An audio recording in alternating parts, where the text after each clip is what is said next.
Hi everyone, welcome back. I'm Michael Sandler, your host on Inspire Nation with today's Ask Michael Anything event. We are live in our kitchen / living room.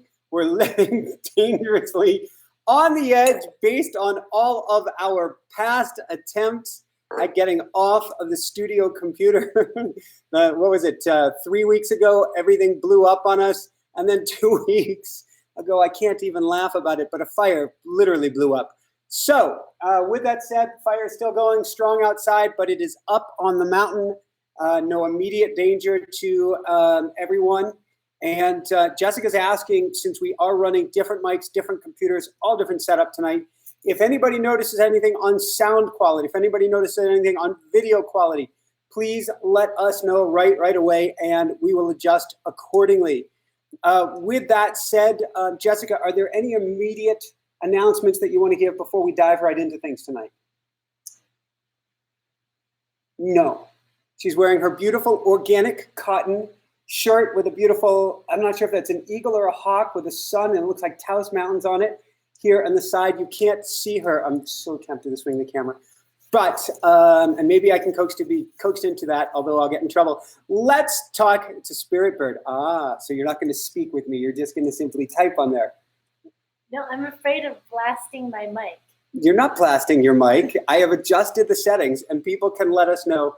The sound is a bit delayed, your mouth moving through. Maybe that's internet connection because we have a super fast computer we're on. So, Carla, you're not blasting. Well, it's good that we're not blasting. Okay, let's dive into things and let's talk about self-love. Actually, that's what I had wanted. I had wanted to bring over the book that I was reading earlier today because that's really a big part of what got me on this topic. So your mic looks sad. My mic looks very sad. So we may have to have you get off of the mic at some point and grab that book. Okay. Okay. With that said, I want to talk about self-love, self-respect, self-compassion, and all things self, because we are the one person we get to go through our entire lives with.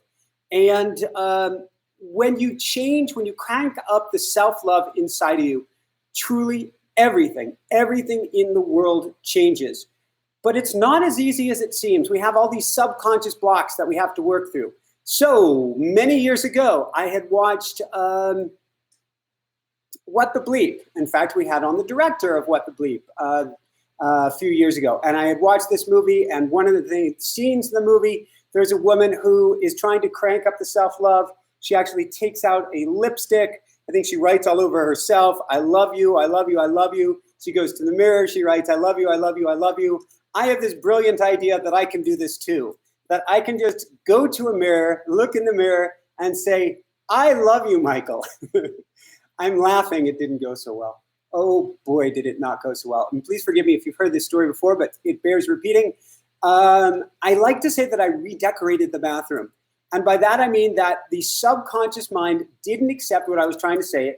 The BSO-meter went off of the charts, and the anger, self-hatred, self-rage, self-loathing, all the other selves kicked into high gear, and I really tore that bathroom apart.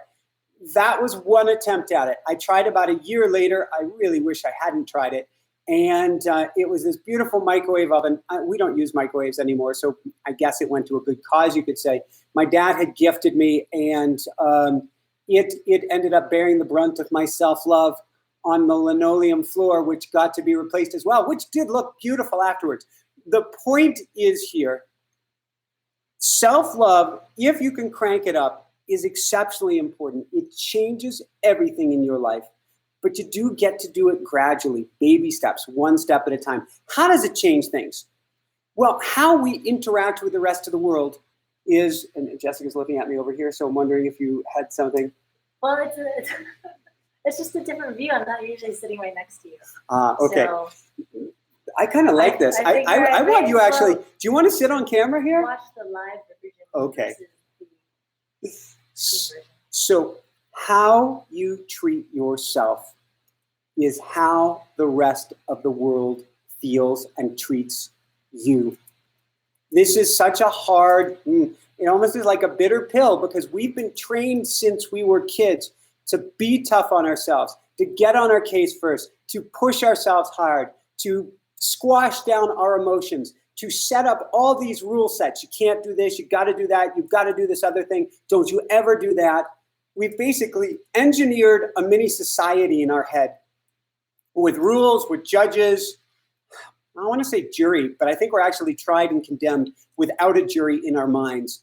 But we have set our minds up to continuously point a gun at our heads.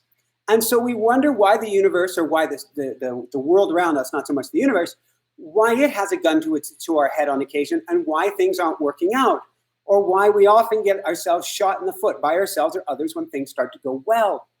And it's because how we're interacting with ourselves in our minds. When you change the way you treat yourself, the way the world treats you changes. Such a powerful thing. When you change the way you treat yourself in your mind, the way the world treats you changes. Which means step by step, we get to crank up the awareness and change how we're talking to ourselves. Now, for myself, I snuck in the back door. What does that mean? Well, I started with mantras. First, mantras of gratitude. I've got these bracelets here, and I guess Jessica actually wants to talk about these bracelets later.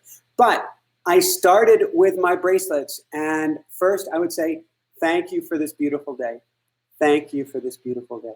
Thank you for this beautiful day. And I started cranking up the gratitude. The more that I could see the be grateful around me, the more my inner dialogue changed.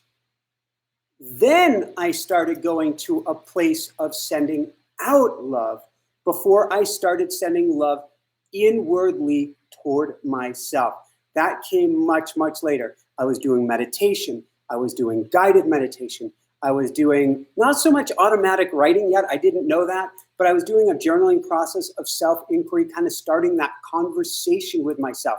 It sounds weird, but we're the one person we get to go through our entire lives with, which means talking with ourselves most of the time is a good thing. I say most of the time because as I was discussing with Grace Smith of Close Your Eyes, Get Free, when I was discussing with her earlier today, is oftentimes our discussions lead to an ego, hi Sir Mousers, that is out of control.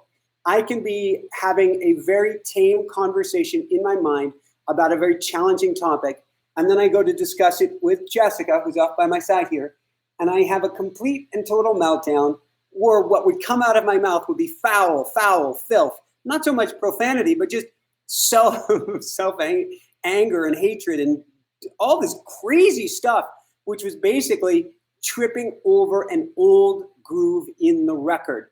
The more that we ruminate over something, the deeper we create that groove and the easier it is to fall into that groove, which is why I'm such a fan of using pad and pen or using typing on a keyboard to get out what's going on inside of ourselves instead of actually speaking it out loud, which can actually ignite the flames. So I work to very kind and gentle, start to crank up that self-compassion, that self-gratitude, and eventually that self-love.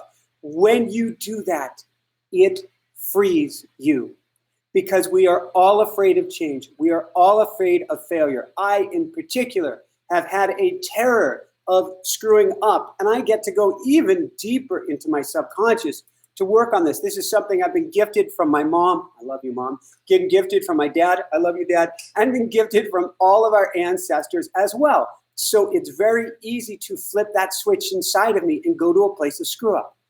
The more that you get to a place of love and kindness and compassion for yourself, the more of a buffer you have to try and experience everything in life. In essence, to be free, to really experience all that life has to offer.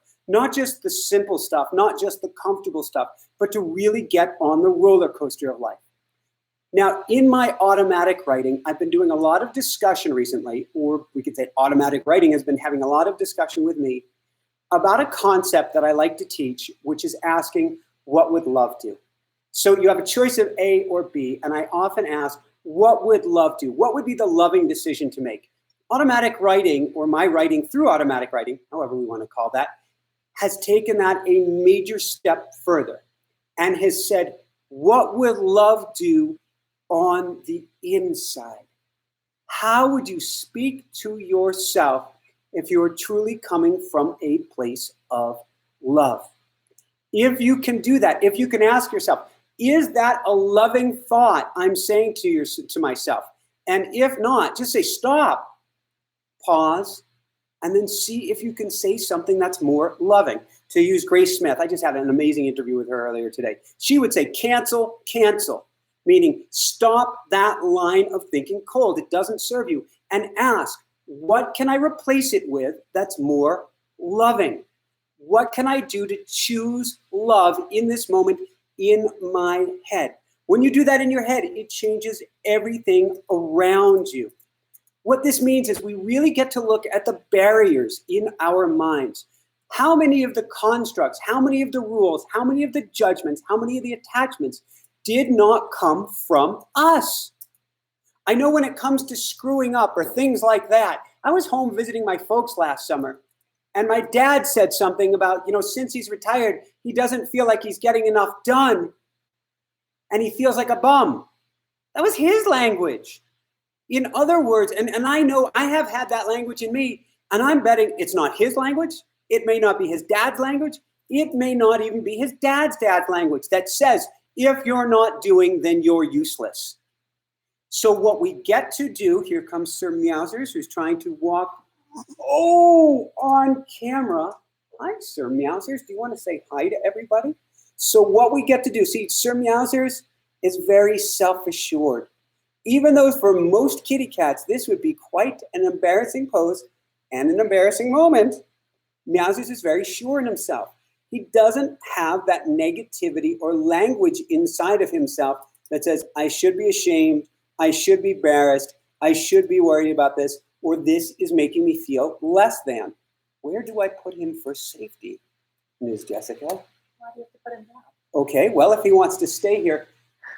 But we have this language in our minds. We have language that's continuously scanning and looking for us to do something wrong so they can jump all over our case. My guess is we're trying to have a preemptive strike so that our parents won't get on our case, so that our bosses won't get on our case, so our spouses won't get on our case, and so that our teachers won't get on our case. So what we really want to do, if I put him down, he's going over a laptop. Any thoughts? Oh, no. He skipped the keyboard. He skipped the keyboard. All right. Thank you, Sir Mousers. And we're going to keep you off of the new computer. So what we want to do is look at the languaging in our mind. Look at what we're saying to ourselves. Catch it, change it, stop it cold. And most importantly, continuously ask yourself, whose is this? Where did it come from? Michael, if you don't get that done, you're an idiot. Not what I usually say anymore, but it's been in there. Wait a second. Why would I call myself an idiot? Okay, I may not be perfect. Okay, this may not be exactly what I would like or the outcome I'd like desire, but it doesn't mean I'm an idiot. Let me go back a while. Do I really want to go there?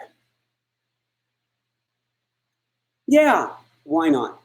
I'll take a deep breath, I'll get centered, and I'll get really raw and honest.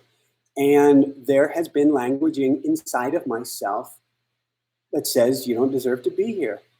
You're a screw up, you deserve to die. And no matter how much good I would do in the past, no matter what I would do, that voice was still there. And so I have had to do a lot of work on a subconscious level to get rid of it. First, stop it. Then when I notice it, replace it with something else. Creating this micro habit so that your brain can go on autopilot. They say only 10% of the mind is conscious, 90% is subconscious. So we need to get a new program accepted into the subconscious. That's, again, mantras, affirmations, these take a lot of time to get past the subconscious. That's why I love things like tapping. I love things like emotion code. I love putting on some theta music, which we have in our automatic writing program and our morning program as well. Putting on some theta music, which helps you to access the subconscious, and then planting seeds in the soil of your subconscious there can make all the difference in the world. And self-hypnosis, something I've been learning more and more about, is such an incredibly powerful technique, going into that theta brainwave state, going deeper, going deeper, going deeper still, and then there in the deepness of the subconscious, replacing the old habit or way of thinking with something new is so incredibly possible. There was a great way that Colleen Barron-Reed, we had her on a couple years ago. We've had her on 3 times recently. I love her, I love her, I love her. Have to have her back. And now that I'm mentioning it, I'm guessing she'll magically appear to come back, or we'll reach out. She took me on a flying dragon ride. I think it was like Balfour or something out of Never Ending Story. But she took me on a flying dragon ride a year or two where you could fly up above the conscious mind and go on this fantastical journey in this kind of half here, half not here state to bypass the tripwiring of the subconscious, or of the bouncer that won't let you in the subconscious. To use another Grace Smith example, I love her book, Close Your Eyes, Get Free. I'm not paid to say that. But to fly past the bouncer, to get into the party of the subconscious and begin to make changes there. So I want to ask you, in your everyday life, I want you to start to watch your mind. I want you to ask yourself, what would love do on the inside? And what changes? Ask yourself, what changes can I make to be kinder to myself? What changes can I make to be more compassionate to myself? What changes can I make to treat myself like the best person in the world? And if you go, I don't deserve it, I am a screw up, I've ruined this, I've done that, I've done the other thing, guilt, shame, I've had that too. But that's all in the past. Unless you have a time machine, even something you did 1 second ago, you can't go back and do anything about. But you can change this moment. You can change the energy of the moment. You can treat yourself no matter what with all the love and kindness and compassion in the world. You are human, and you've done the best you could, even if you acted terribly, even if you did something, I don't know, addictive, which, no judgment. We all have challenges. Doing a Sir Mousers block right here. Treat yourself with as much love and kindness and compassion as you can. The last note I have on this, and then we're going to start to open it up for some questions, is ask yourself, how can I treat myself as my best friend? Because you are the one person you get to ride shotgun with for your entire life. There's nothing you can do about it. No amount of punishing yourself, that's not you, that's your parents. No amount of shaming yourself, that's not you. That might have been the kids that were in your life growing up, or your parents. No amount of berating yourself, kicking yourself, any of this will help you in the least. It will bring your energy down. It will make it harder to attract the positive. But instead, if you treat yourself like the best friend that you always wished you had, you will attract more goodness into your life. You'll attract more friends into your life. You'll attract more abundance into your life. You'll attract more of what you desire into your life, and life will be more fun. Now, maybe you're saying, I don't deserve fun. I would challenge you on that. Everybody deserves fun. Everybody deserves love. Everybody deserves kindness and compassion. And everybody, at a bare minimum, deserves all the love in the world on the inside. I feel like giving one more note. Physics. We've had Bruce Lipton on recently. We've had Dean Radin on. We've had some amazing guests. We had Dr. Dawson Church. When we talk about water molecules absorb energy. There are studies, Dr. Emoto, many more, that show how water molecules change based on the energy that they've been given. If you put water into a jar, you put love on it, you get one set of amazing crystals that come out of it. If you put water into a jar and you put on it, write something ugly on it, you get something completely ugly and different. Well, guess what? We're all water. The better that we treat ourselves, the better we're treating the 1 trillion plus organisms living in, on, or through us. It's all energy. It's all energy. The more we change the way we treat ourselves on the inside, the way the way the rest of the world treats us on the outside. So that's it from here. A few key housekeeping notes. First off, we're going to be having, for you, our YouTube audience, a sale on our magical morning routine beginning, I believe, on Friday. We'll have a video out on Friday with a coupon code on that. So stay tuned for that. We have, Jessica has just cranked up our Inspire Nation. Is it an Inspire Nation gift shop? What is it?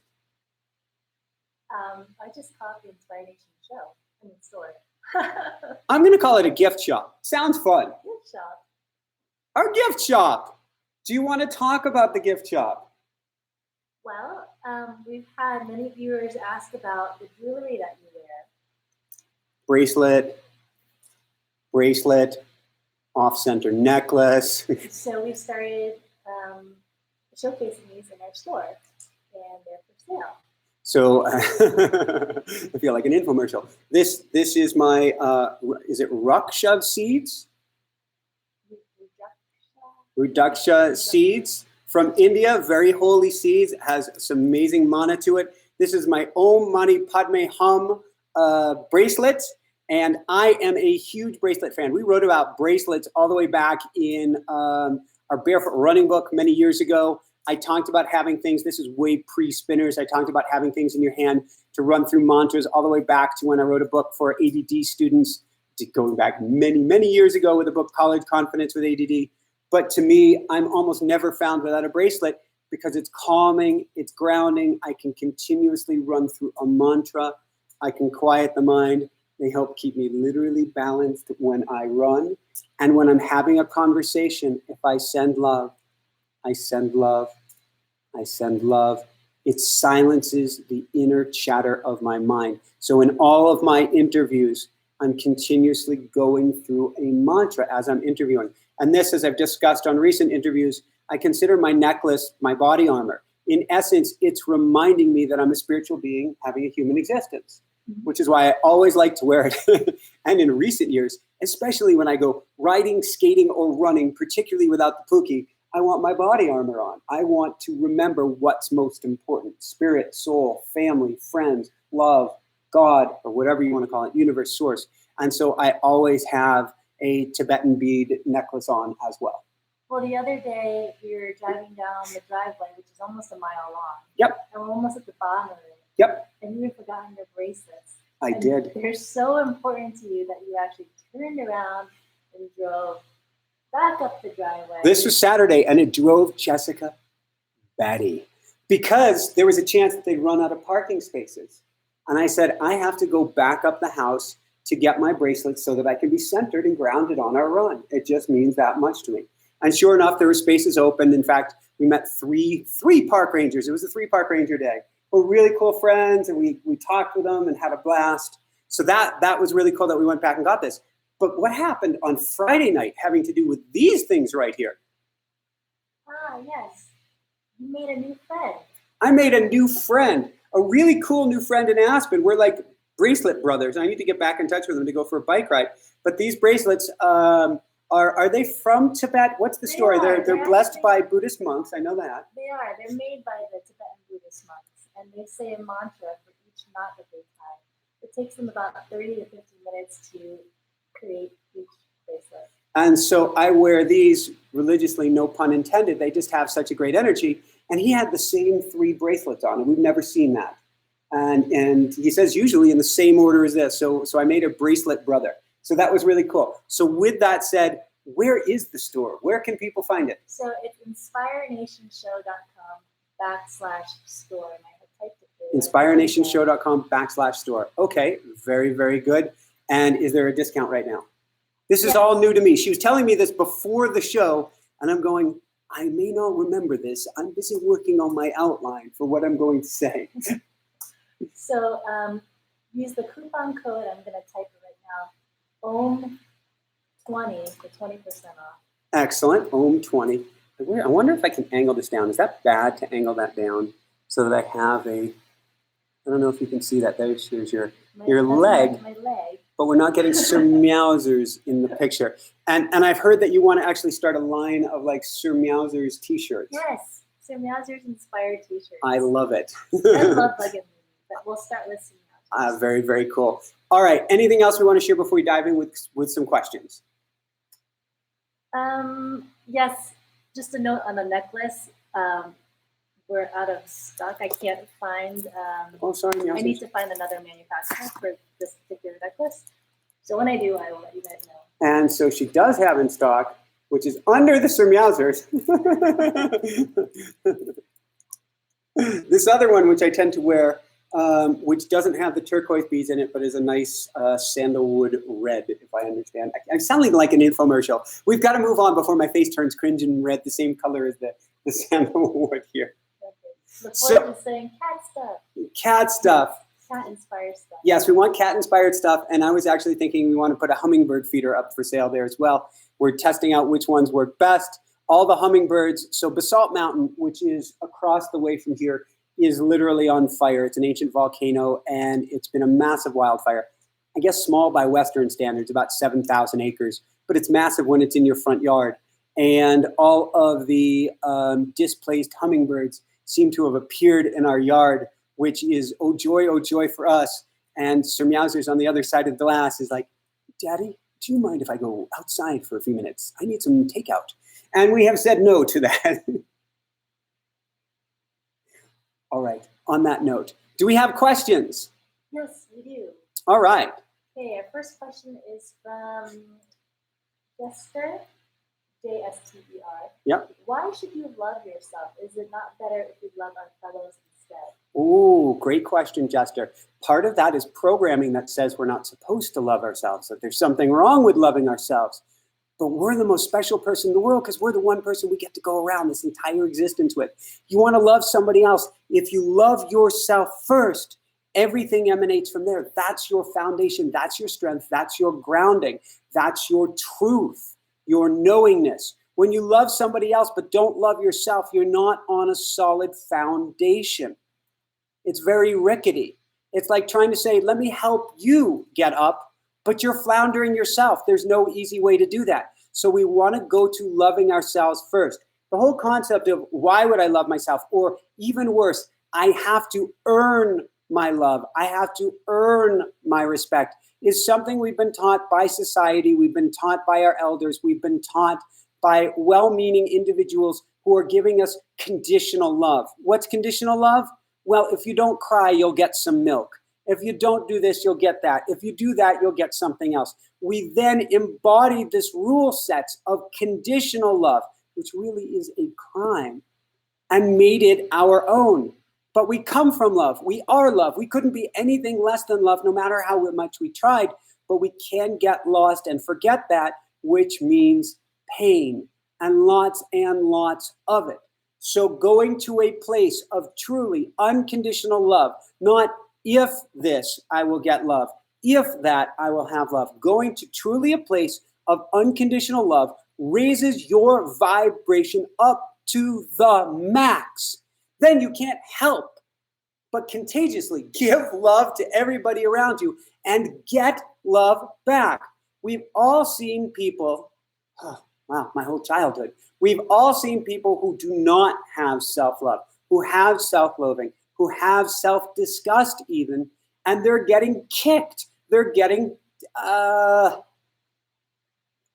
whether it's a grocery store, whether it's a Starbucks, whether it's in their office, whether it's in their home, they're getting completely run over because of their energy and because they don't love themselves. Not blaming anybody on this stuff. But when we start to crank up that love and start to feel better about ourselves, we become an attraction magnet for goodness rather than an attraction magnet like I had as a kid with a kick me sign taped to our back. Because I certainly grew up from a, you don't deserve love, Michael. You have to earn it, and you are a, I don't even want to go down that road. Let's just say that my mom would say, tough love. And she would kind of spit and get the spittle, I don't even want to go there, saying that you really need to earn love or you're not going to get any of it. And when we embody that, and prior to 7 years of age, we are in the theta brainwave state. We are in consciousness 24/7. We take everything in as if it's real without question, and we put it into our internal programming and we make it ours, which is why you need to go hunting starting tonight. Look at the messages you're saying to yourself and almost have a messagectomy or an exorcism of all the voices in your head that are saying that you're less than, that you're saying that you're less than deserving, that are saying you have to earn this, you haven't earned that, or you don't deserve it because of X, Y, Z in the past, which is frankly bull. You do deserve it. Everyone, without exception, we are all spiritual beings having a human existence. No matter what you do, you deserve love. We don't have to do a dance with you. We can try to stay as far away from you as possible, but we all deserve love. We all need love, and it will change our lives and therefore change the lives of everybody around you. You want to send more love out to others around you? Crank it up for yourself. Love is an, how do we put this? Unlimited resource. The more you love yourself, the more you have to love others, and the more you will. All right, beautiful, beautiful question. Okay, our next question is from Diana, who says, hello, I'm a little confused about loving yourself. I was recently watching one of Eckhart Tolle's videos, and he says something about not having a relationship with yourself. About not wanting to have a relationship, or you shouldn't have a relationship with yourself? I don't know. So I was confused by that one too. I don't know, Diana, what Sir Eckhart means by that. But I would say develop the greatest relationship in the world you can with yourself. Almost be lovers. And by that, I mean, dote on yourself. Spoil yourself. This isn't about narcissism. I love myself. This isn't about false propping yourself up, saying, look at how great I am, when really you feel the reverse about yourselves. And you can tell if somebody's kind of an egomaniac and portraying themselves as confident, but really they're scared poopulous on the inside, and they have anything but self-love or love for themselves. You can see that. But develop and cultivate the greatest relationship in the world you can with yourself. Be truly in love with yourself, and the rest of the world will come along in line over time and start to be in love with you as well. Sherry made a comment that yes. I believe it implies we're separate, and we are not separate, we are one. It's true, we are one, Sherry, and that's a beautiful point. However, in this physical body, we still have a mind. And until we can separate from the mind, and I don't recommend it as long as we're here on earth, that mind comes along for the ride. It has wiring, it has opinions. We call that the subconscious. If you can instead, unless you have reached Buddhahood and you don't have any thoughts, then I wouldn't fuel the mind, that's negativity, I wouldn't fuel the mind with negative thoughts, but I would instead make friends with it, become best friends with it.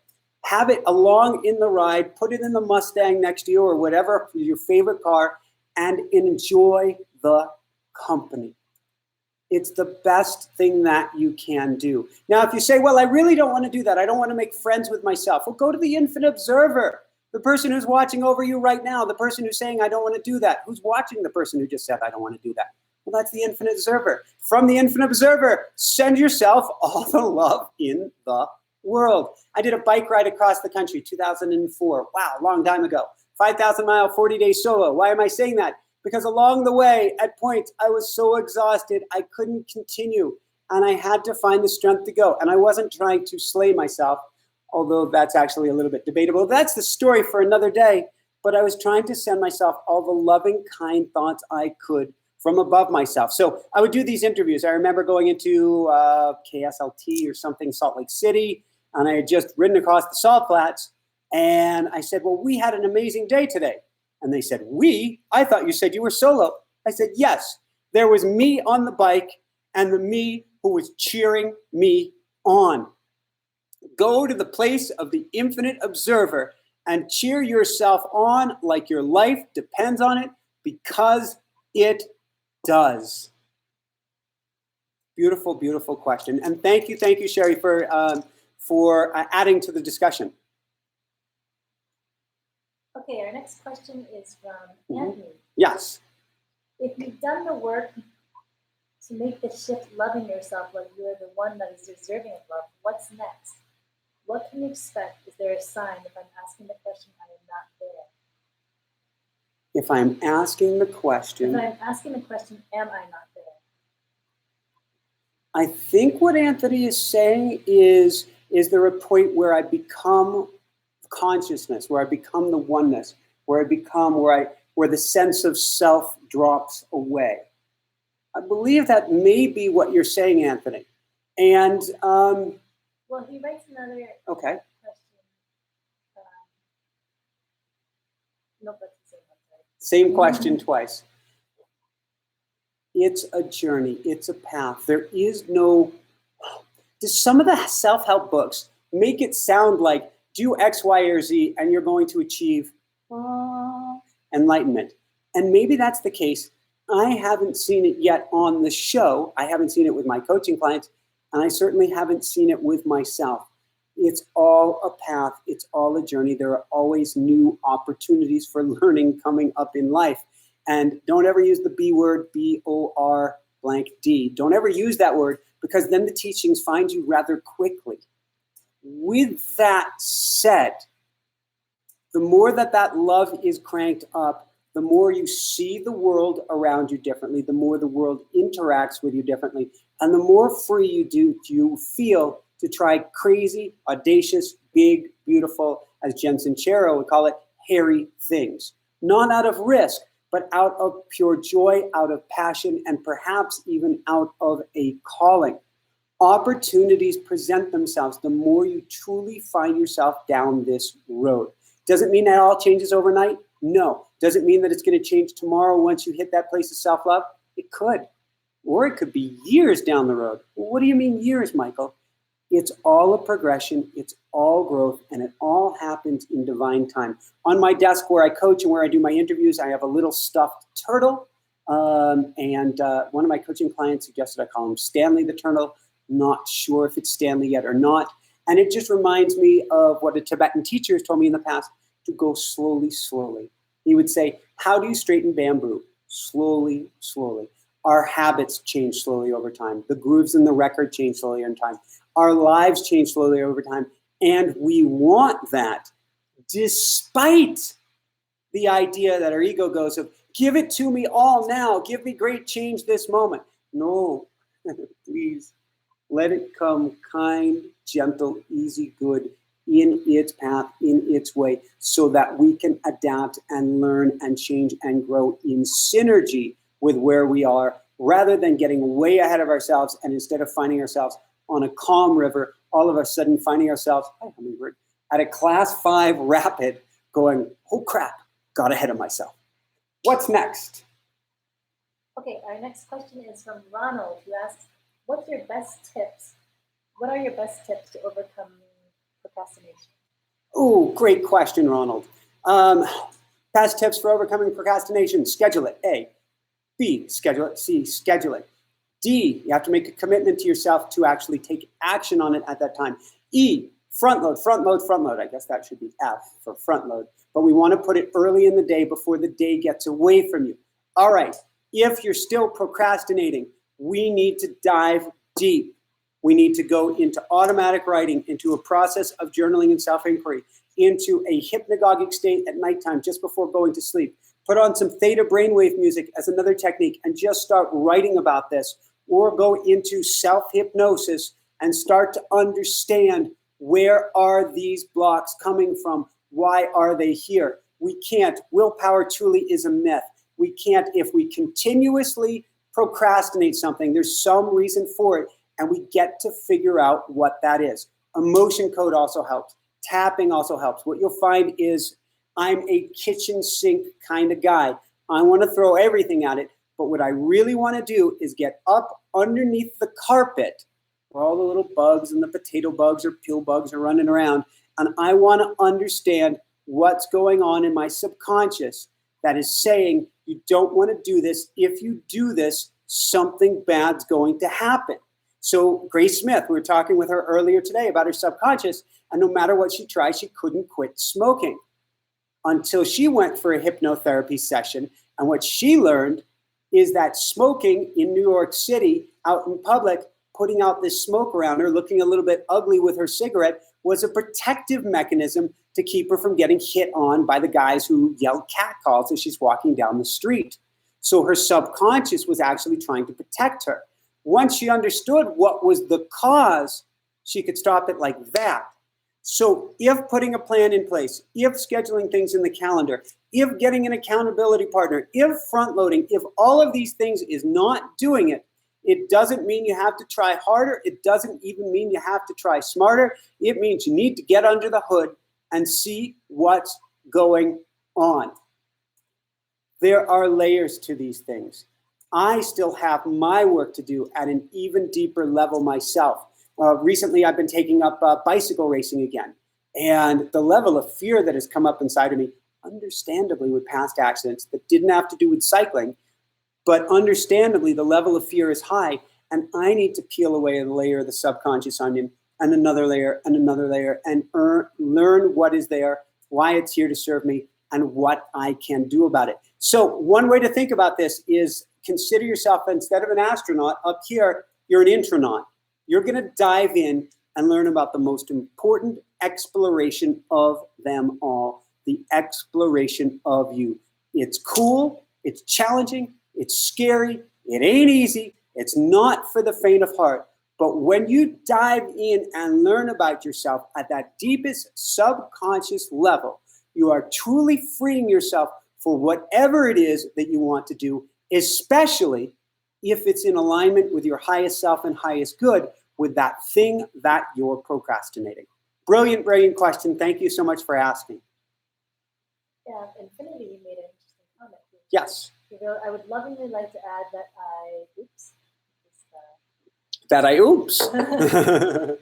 well, when there's a new message, everything scrolls up. Makes sense. I would lovingly like to add that I love that I procrastinate a lot in my life. I feel it's because of that I've grown so fast inside in the center of the void, so to speak.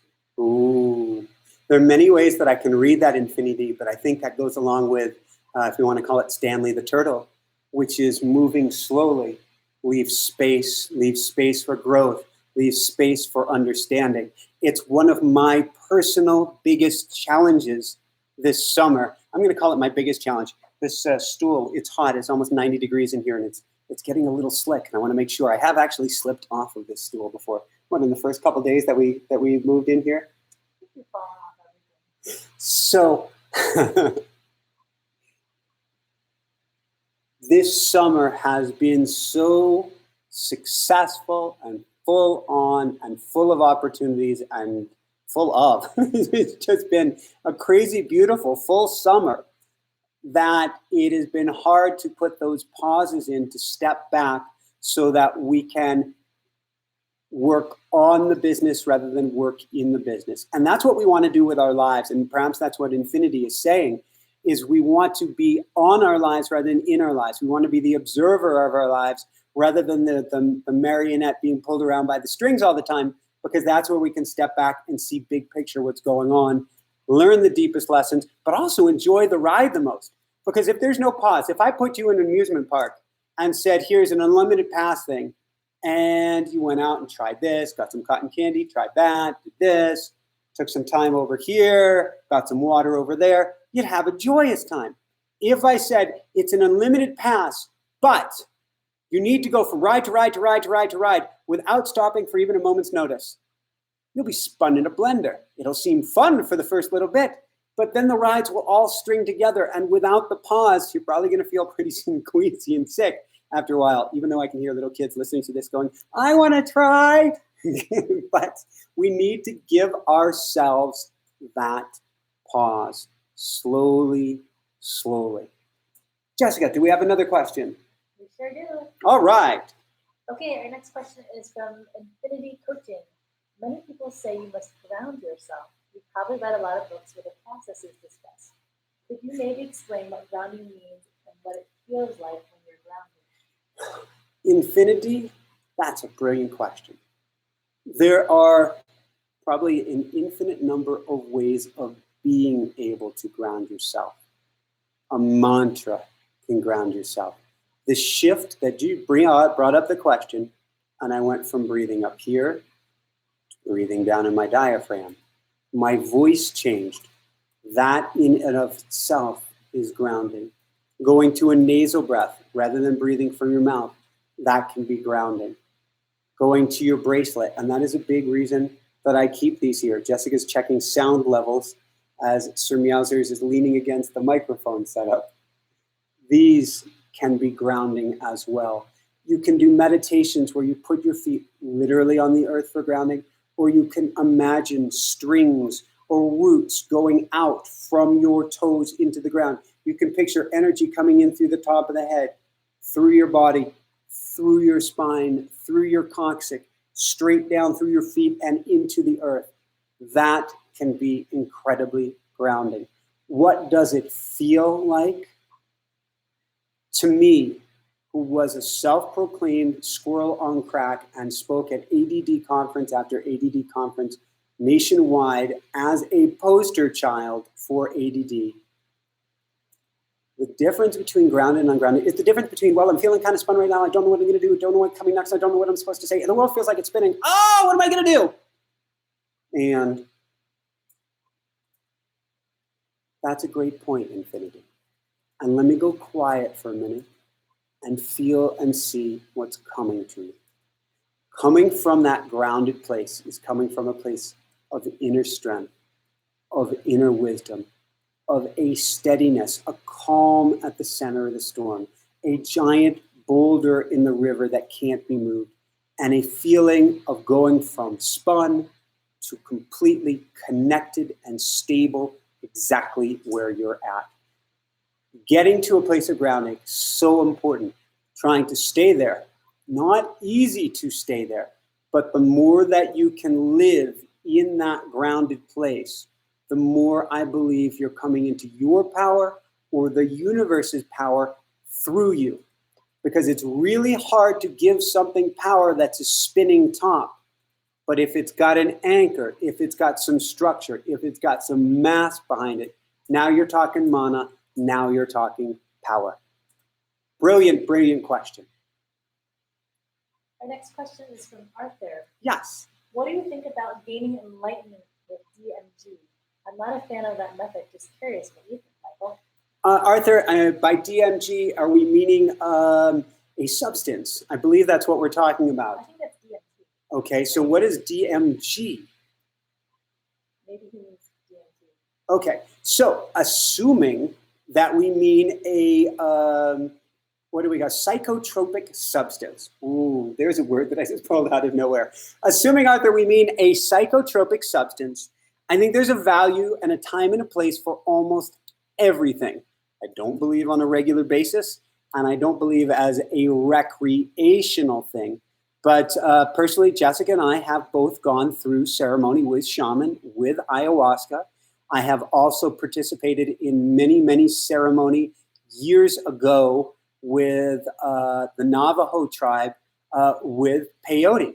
Neither of them were recreational experiences. I'd say it'd be much more recreational to have a car drive over your foot. It's probably going to feel a lot better, even if the car is left to be parked on your foot.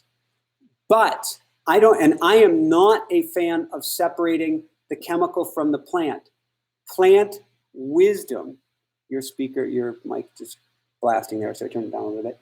Plant wisdom, to me, is an incredibly powerful tool for helping you to dive into consciousness, for helping you to learn about yourself, for helping you to heal your subconscious and to hear your subconscious. So I think it can be a very powerful tool. Now, the concept of gaining enlightenment, I don't want to play semantics, but I'm not sure what enlightenment really is.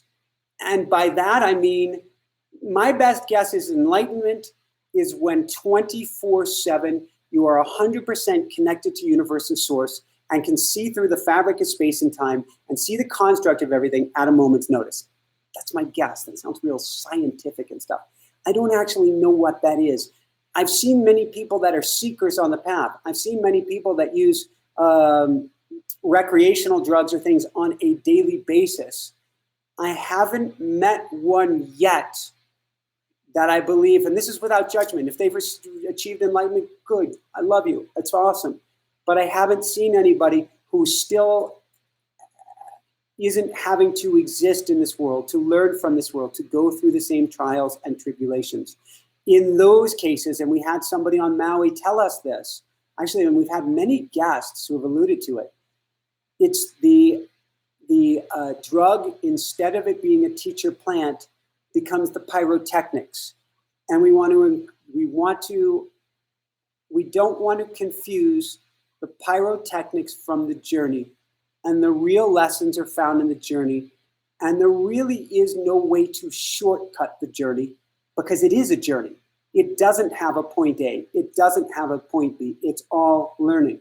With that said, if you feel called in the right time and place in the same environment, my opinion is with a very well-trained, experienced guide, and of course, when it's legal, there is a time and a place for everything.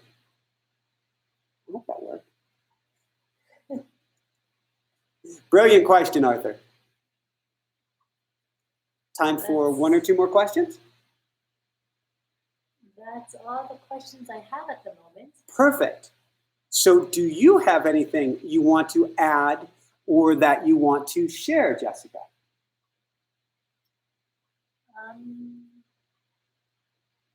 Oh, wait a minute. There's another question. Wouldn't truly enlightened masters, who I can see, well, you can read it. Wouldn't truly enlightened masters just rest and hold space, waiting to receive their students, knowing all is well already? So in that line of thinking, wouldn't the unenlightened be the enlightened? And so Mousers is now attacking the screen. He's just stretching. Okay. There was an interesting point that somebody made recently. I think it was our wizard who was talking about the enlightened being the unenlightened and the unenlightened being the enlightened. With that said, I believe that even teachers are on their journey each step of the way. I think of Yogananda, who we had an amazing guest on recently talking about his life story. And Yogananda was challenged, had financial challenges and business challenges all along the way as he tried to build, he's from Autobiography of a Yogi, as he tried to build this amazing organization that he knew and felt a calling would live beyond him. Now, I certainly wouldn't say he's not an enlightened master, but I would say that he was still on his journey. Every teacher that we've met is still on their journey. Do they hold space? Yes. Can we comprehend even where they're at in their level of understanding? I don't claim I could, but I believe they're still learning on their path as well. Did you have something you wanted to add? You look like you might. No, I mean, I was just thinking about all the many of the male spiritual figures. Uh-oh. Yeah, I don't think I want to go there. Unless you want to go there. I'm not touching that with a 10-foot pole. Let's just say that there's some men in the spiritual world who still have not fully embodied, gained control of their bodily urges. And to me, and I'm not going there as well, but it means they're still on their path. And I'm saying that without judgment, although I don't condone what they've done. But they still are learning. They are still spiritual beings having a human experience. And I don't want to use the term imperfect as kind of the Judeo-Christian, we're born with sin, blah, blah, blah. But they are still working on the chop wood, carry aspect of their existence as well. And when they start getting a lot of power, the areas of their life that they don't have under full control may come to play. And so they have a lot of learning to do as well. You're smirking. I don't even want to go there. I don't even want to pretend to know where you're going. I wasn't really going anywhere. I wasn't thinking. Maybe I should have thought before I spoke. Oh my. All right. Anything else that we want to say, cover, or are we good here? We have gone fairly technically. Carla just wrote, love your humorous interplay. Want to be enlightened? Lighten up. Yes, Carla, yes. And that means out of all the people we know, Carla, you are one of the closest to enlightenment, and we do mean that. No technical challenges, all good stuff. I can hear my mom in the background going, "Don't say that, knock on wood." But I think what you think about, you bring about. And so, did you like this better without the green screen tonight? I personally enjoyed the real airy background here. Yeah. What does the audience think? Yeah, we'd love to know if you like it better. Do you prefer the green screen, or do you prefer the real life environment? Oh, and I would love it. Whoa, if we got you on camera next time. You're sitting right next to me. It would only be, all you have to do is scoot right like this. You can bring your stool right over here. See, I think this would work great, and I think the audience would love this. And you can still be on your computer, and we still have Sir Mousers here. You're looking for the love button. No, I'm like, is the house clean? So, but I think, oh yes, see, people like it without the green screen. Real life brings it home. Love the home, love it. And Kathy and Regis, I love it. So I think this is better to me personally. I'm biased. Okay. I married you, but I would love to have you on camera. It's just that, Michael has a booming voice. And so I must enunciate this way. Oh, sorry, Sir Mousers, rather than this way. And there's this. What do you call this? Focusrite. I know.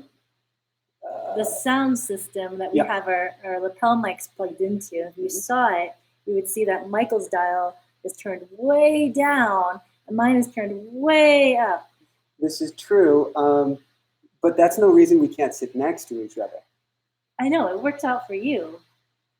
But am I booming right now too much?